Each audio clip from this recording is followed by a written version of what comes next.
La plupart des gens croient qu'ils pensent, mais en réalité, ils répètent. Ils répètent ce qu'ils ont entendu, ce qu'on leur a appris à l'école, ce que leurs parents leur ont transmis, ce que leur culture considère comme normal, ce que les réseaux sociaux valident. Penser vraiment est rare, et c'est précisément pour ça que peu de gens sont libres. Aujourd'hui, nous vivons dans un monde saturé d'informations. Des opinions partout, des débats permanents, des experts sur chaque sujet, des certitudes exprimées avec une confiance impressionnante. Mais avoir une opinion ne signifie pas penser. Réagir ne signifie pas réfléchir. Partager ne signifie pas comprendre. Penser, c'est ralentir. Penser, c'est faire une pause dans le bruit. Penser, c'est accepter de dire « je ne sais pas ». Et ça, c'est inconfortable, parce que notre ego préfère avoir raison plutôt que comprendre. Il préfère défendre une position plutôt que chercher la vérité. La plupart des gens ne pensent pas vraiment parce que penser demande du courage. Penser demande de remettre en question ce qu'on croit savoir. Penser demande d'examiner ses propres contradictions.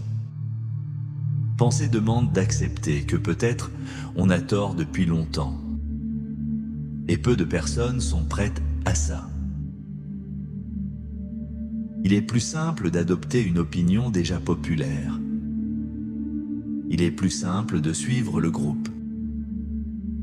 Il est plus simple de répéter une phrase entendue quelque part. Mais la simplicité n'est pas la liberté. Les grands philosophes avaient compris quelque chose d'essentiel. Ils ne cherchaient pas à avoir raison. Ils cherchaient à comprendre. Ils questionnaient tout. Les traditions, les règles, les croyances dominantes, même leurs propres idées. Penser commence quand l'ego diminue, quand tu arrêtes de vouloir paraître intelligent et que tu commences à vouloir être lucide. La lucidité est parfois brutale. Elle dérange, elle isole. Parce que lorsque tu commences à penser réellement, tu réalises que beaucoup de choses que tu considérais comme normales ne le sont peut-être pas. Tu réalises que certaines peurs ne t'appartiennent pas. Certaines limites ne sont pas les tiennes. Certaines croyances t'ont été imposées. Et à partir de ce moment-là, tu as deux choix. Retourner au confort ou continuer vers la vérité. Penser réellement, c'est accepter la responsabilité. Car lorsque tu penses par toi-même, tu ne peux plus blâmer les autres pour tout. Tu deviens responsable de tes choix, de tes idées, de ta vie. Et cette responsabilité fait peur. C'est plus rassurant de dire « tout le monde pense comme ça ». C'est plus rassurant de dire « on m'a toujours dit que… » Mais répéter n'est pas réfléchir. Imiter n'est pas comprendre. Adopter n'est pas analyser. Penser demande du silence, du recul, de la patience. Dans un monde rapide, penser est devenu un acte rare, un acte presque rebelle. Quand tu commences à penser réellement, tu perds certaines illusions. Tu perds certaines certitudes. Tu perds parfois certaines relations. Mais tu gagnes quelque chose de beaucoup plus précieux, la clarté. Et avec la clarté vient la liberté. La liberté de choisir tes principes. La liberté de décider ce qui est important. La liberté de construire une vie alignée avec ta propre compréhension. Penser te rend plus seul au début, mais plus solide à la fin. Penser t'expose au doute, mais le doute bien utilisé est une force.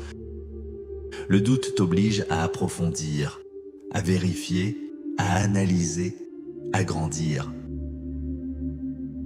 Ne pas penser, en revanche, te maintient dans un état de dépendance. Dépendance aux idées des autres. Dépendance aux tendances. Dépendance aux émotions collectives. Et une vie dépendante n'est pas une vie libre. Penser est un entraînement. Ce n'est pas naturel au départ. C'est une discipline, une habitude, un choix répété chaque jour. Choisir de lire au lieu de scroller. Choisir de questionner au lieu d'attaquer. Choisir d'écouter au lieu de réagir. Penser est un acte de résistance. Résistance contre la manipulation.